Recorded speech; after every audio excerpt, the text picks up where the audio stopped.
நம்ம ஊர்ல வழக்கத்துல என்ன இருந்தது அப்படின்னு பார்த்தாச்சுன்னா பானகம்.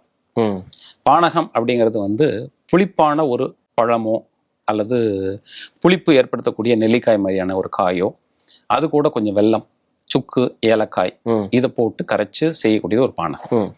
இது ஊர் முழுவதும் ஒரு ஒரு நோய் எதிர்ப்பு சக்தியை கொடுக்கணும் அப்படின்னாச்சுன்னா ஊர்ல யாருமே அன்னைக்கு சமைக்க மாட்டாங்க, பொங்க மாட்டாங்க.